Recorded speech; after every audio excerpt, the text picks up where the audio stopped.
Let's talk about the episode. Let's talk about the episode. So we got Wednesday, Thursday, and Friday's episode. We gonna go ahead and get the easy stuff on out the way. Then we gonna move on up to the hard stuff. So we got Philip being the bad boy. We got Philip trying to take down Titan. We got Philip trying to make Xander jealous. Xander thinks Philip trying to move in on Polly Pocket. I'm sitting there looking like, why is I'm watching this? Like, you're throwing a dinner for Xander. Philip there. Xander called and say he gonna be late. Philip keeps you company. Of course, how y'all got together, it all falls into place. Y'all got together via the cheating. Y'all gonna break up via the cheating. Xander already a loose cannon already when it comes to Philip. So, of course, Philip gonna use this to his advantage, and use everything he can to take full advantage of this situation and Xander insecurities when it comes to Polly Pocket, because like I said, he got her via the cheating, and once somebody get you that way, they have bad insecurities, they don't want you riding no guys. You could must say hey or smile to the guy, they gonna think something going on. So Philip gonna use that to try to get Xander out. I guess Xander still trying to hold Jan Spears' angle, but once again they had each other throats. Of course, as they was talking, Xander could control himself or help himself, so he decides to grab Philip, which makes the drink Philip was holding fall on Polly Pocket dress. So now she upset, she mad, she gonna take care of her dress situation. Xander basically wants to sit there and go at it with Philip and even threaten him, but he got to go run behind Polly Pocket. They go upstairs. Polly Pocket says there's nothing going on. He was there to talk. He was there for somebody. He was there to talk to when you wasn't there. There's nothing going on. There's nothing going to be going on. We all know how those insecurities go and how when you get somebody the wrong way, you know how those little bugs in your ears and your feelings, when you see them around somebody else, you can't control yourself or help yourself. Then again, when can Xander ever help himself? But I'm just saying. Then we got the Jan Spears situation with Philip basically accosted her in the Horton Town Square. Of course, Belle there, which is a big conflict of interest when it comes to the whole affair thing with Belle and Philip. Sean was only doing his job as a cop. Jan Spears used that to her advantage. Xander and Jan are working together. So, of course, Xander egged that on.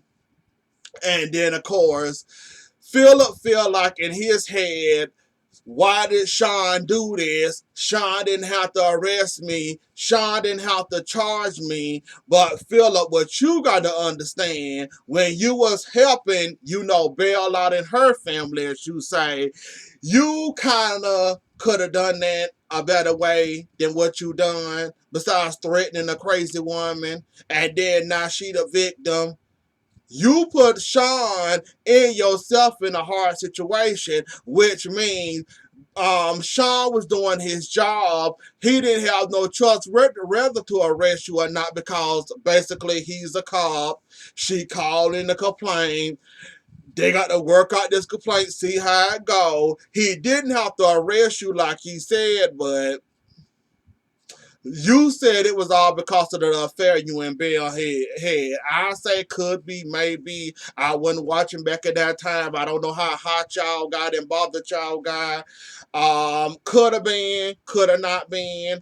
Who knows? Who cares at this point? We in the future now. That been how long ago? So I'm just sitting there looking like, Philip, you're smarter than this. You done been in this situation many and many of times. You know how to talk your way out of a situation. You shouldn't have done what you done to Jan. You could have talked to her and scared her in another way. You could have hired the goon with the karaoke's money and scared her, besides you touching her physically, but you decide to take care of this. So I'm guessing you wanted brownie points for bail, for, I guess, scaring away Jen's fears. I guess that's why you was doing that for the situation. But anyways, though, yeah, Philip, you could have handled that a whole lot better. Like, I was disappointed. Yes, you helping her out. Yeah, she your lawyer. I don't know why the hell she agreed to be your lawyer. It's like, Belle, you use that lawyer thing literally, don't you? I mean, you're a lawyer. You got your certificate to prove it. Congratulations. However, like I done said many and dozens of times, I don't care if started a fire or accident like in Claire incident, like Claire did. I don't think I would trust you with anything, that can possibly give me jail time and or can send me to prison. When it comes to you, I think I really trust Justin more than I ever trust you when it comes to a lawyer and being I mean, Justin in the same book, but at least I know he'll have a comeback, at least with somebody try something smart. At least I do respect about Justin. He always got a clap back for something. You, however, once the table gets switched on you or they snatch the rug from under your legs, you quiet and ain't got nothing to say. At least Justin can or try or attempt to try to talk his way out of being snatched from under that rug. That's why I said, if it came to where the push came to shove, I think I really trust Justin with my life, and if it involves me jail time to prison, I think I'd rather take Justin's side. At least he would give me a good, a defense. Unlike you, however, I think you kind of lazy.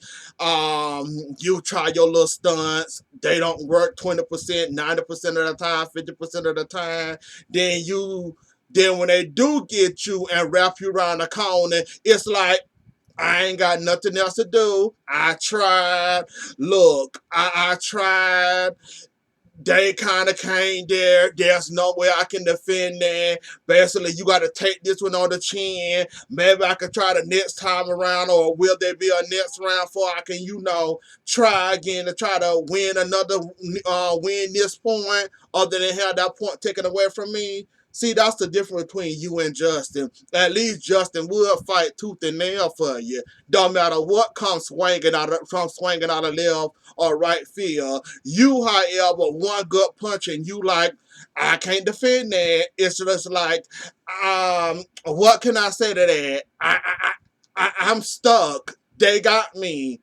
I can't say nothing. You just got to take this in on the chin. We'll get the next round like, That's why I say Justin over Bell any day of the week. And Bell, I just want to know what was you thinking. Like, there's a way of being, grateful and thankful for at least Philip being there for you and, trying to help you out with the Claire situation with Jan.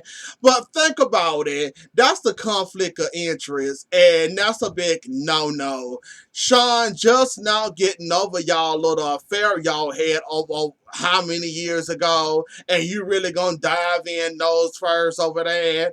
I mean, couldn't you have at least gave him a referral to one of your lawyer friends or somebody else that you work with or whatever? Like, besides you being involved, somebody else being involved. I'm just saying, we know lawyers got friends of a friend of a friend, like, or I can't take the case, but the girl that worked beside me, she just as good as I am, so we'll hand it over to her or whatever. What made you wanna take this Philip case and run with it? I, I'm just not understanding. That's why I said I wouldn't trust you with my life when it come to me doing prison time or jail time. And in fact, I don't think I might trust you with a ticket. So I'm not understanding why you took his case in the first place. So the Kristen situation, that's a medium kind of hard to me, but we gonna talk about it anyway since that's the next thing on my mind. I did have one more thing, but I did have one more thing, but we gonna get to the Sierra situation too. But the Kristen thing, At this point, it's just straight up messy. Messy, messy, messy. Like, Lonnie shouldn't have done what she done. Eli shouldn't have recorded Kristen, even though she confided in him. But then again, his live and Lonnie and the kids' live was kind of on the line. That's what kind of... I guess this was a tit for tat when it came to Lonnie and Kristen. Because Lonnie finally cracked her code, cracked the egg on her, finally got her to show a little bit of emotion. Then 10 seconds later, Eli going to talk to Kristen, telling her that you need to go ahead and take these charges and accept these charges because you know Lonnie was there defending you, harboring you, letting you live your life or whatever. You should have been there, you know, took your charges like a lady and went on and leave Lonnie and her alone. And you know she got twins, and you know she like pregnancy is not her thing. So I agree with what he was saying, but while you telling her this, Eli, I'm just confused on why you won't pop Lonnie on the chin. This was the Lonnie decision and Lonnie's chores. Now look who all in the midst of this. You involved, Lonnie involved, Kristen involved, Brady, your daddy involved. Like, look at this. One little lie, one little corrupt cop action, and a whole mess of the family involved now. Now Abe involved in this mess.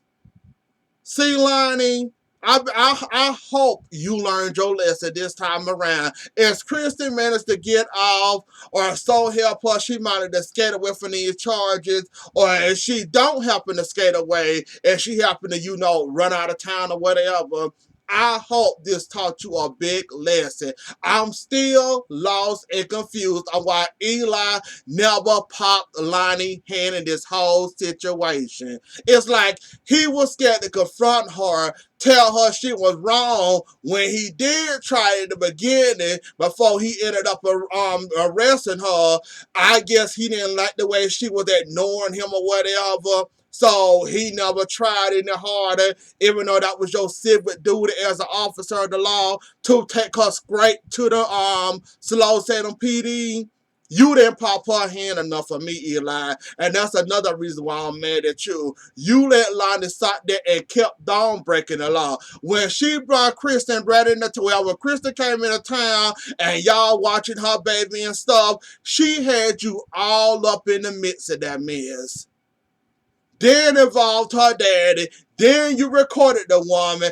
Then you want to talk to Abe on what to do. Not Abe involved in it because he trying to help and wondering what's going on and wondering how he can help as a mayor with this situation that's going on that his daughter started that nobody seemed to have popped her hand about and told her how dead wrong you are in this situation. We don't care. It's Kristen, your friend, your girlfriend, your BFF, or whatever. She is a criminal in Slow Salem PD, in Slow Salem PD. You should be arresting her, not harboring her and trying to hide her from the police. I'm still mad at Eli. I'm still mad at Kristen, Brady. I'm mad at all y'all that y'all didn't at least pop her head and tell her she was wrong. I wouldn't even much care if she got mad at me, Eli. The fact that you let her get away with all this mess, then on top of it, when she tried to call herself cover it up, she turned in basically the take that turned both of y'all show. Both of y'all was also helping. Gave Trash basically a timeline of when Kristen came to town, how long y'all been, you know, harboring her, and how long she been in town, and how long y'all been around her. Like, I just don't get it why ain't nobody pop Lonnie hand. But then again, I think this is a pop I guess this is a pop on her hand because now Kristen is finding the call when Lonnie finally cracked Trash. I'm guessing this is now a pop on her hand. Cause regardless of your hard work trying to convince Trash that she a good person and y'all try to bond over losing a child, I guess this is a pop on your hand because all that you tried and what you did and it didn't work out for you the best you thought it was, that Kristen decided to turn herself in. So I'm guessing this is a little pop on your hand, a little karma for you for not doing the right thing, knowing that's what you get paid for, to protect and serve the law, but you decided otherwise when it comes to friend, family, or relatives, like every other Salem PD officer that then broke the law. Rafe, Hope, Bo, Jack. You know how many people that broke the law in Slow Salem PD history? It ought to be up. Slow Salem PD ought to be millionaires, and the whole. We ain't gonna get into it, but as I'm saying, there's never a straight cop in Slow Salem PD. Have y'all caught on how many corrupted ones they are in there? You got ones with the eyes and the ears listening, but the real ones, the one you depend on, the one you trust, those be the corrupted ones. I don't know how Lonnie got her badge back to be a police officer, but I'm going to get off of Lonnie back now. She pregnant. I ain't trying to stress her out. She already going to be stressed out once, I guess, Kristen go to prison or finally get arrested, whatever happened there. Now, who do I want first? Let's go ahead and do the Sierra situation. Y'all pulling the gun too fast. Y'all pulling the gun too fast. We know, well, I know Hope leaving. Don't know when yet, but y'all ain't got nobody. Yes, the gun was fired. It was one shot. Anybody with common sense of the brain would know that it's going to take at least one or two shots to to somebody. One shot where injured, and depending on where you shoot them. One shot y'all depending on and saying she without a body. Oh, okay. Like I said, half caught and going off assuming the words. I bet you Sierra is not dead. She either at that airport or she down the road from that airport. Think about it. This the same man Sierra manhandled and beat up in his own little hiding spot and then stabbed him with his own syringe. Are we really thinking that it took one shot to kill? Okay. Like I said, half caught, dazed, and confused. Sierra is not dead. We ain't mourning no Sierra over here. This is another Nicole situation with her child. What, 2 summers or 2 falls ago? When Nicole thought her child went down in a ditch and the van exploded, thanks to Zelda, this another one of those situations, and I ain't finna dance no cheer about that, and I ain't finna confirm that she did. We already know she ain't, so y'all just jumping the gun and yeah, it's just a mess. Like, I just can't believe that y'all just gonna run back half of this stuff this man is saying, and you know he's a liar, and you know he can't stand being, and you know more than likely he's not gonna tell the truth. So please tell me again why we believe in every word this man say, and one shot from a bullet we gonna believe killed Sierra. Okay. That's what we running with. Let's run with it, but I don't believe it. Now to the stickiest situation of the week. Trip, Allie, Nicole, getting hot, a hot mess. As I was stated before, and I'm going to state it again, it's going to get 10 times worse before it gets good. Before it, it's going to be bad before it gets good. This is the bad. It ain't got worse yet, but it's heading there very quick, it's heading there very fast, like a wildfire. And the fact that I'm just surprised that none of the family members didn't know about this, besides Nicole, Allie telling the story. I'm surprised that it haven't, seeped out, knowing that y'all so close together and in a family together, just different names, just different last names, but y'all are part of a big family, and now all of a sudden it's just getting out. And this is a bad time for John to get that type of news because you don't know when his brain gonna tick, and he might boom from it, just like he boomed and came in there punching Tripp, coming up trying to fight Steve for defending him. Then said something wild out of his head, talking about Kayla and her being raped by Jack. That situation, like I said, it's gonna get a whole lot worse before it get good. Then Nicole told Lucas. Now Lucas on edge, and I can only imagine what he gonna do. That's his daughter. Connor wouldn't blame him. You raped my daughter. Who, God forgive that person, but if Lucas do something crazy, I wouldn't be surprised nor shocked. That's his daughter. He only defended his daughter. Um, like I said, slow Santa PD can only do so much, and they little city in the States. This gonna be really taking place in the Paris, the UK, Paris. This really gonna take place overseas. They got to pick up the case. So even if he is found guilty, they got to go back to the scene of the crime. It can't be handled over here in the States because it didn't happen over here. However, Allie's story is not believable to me at all.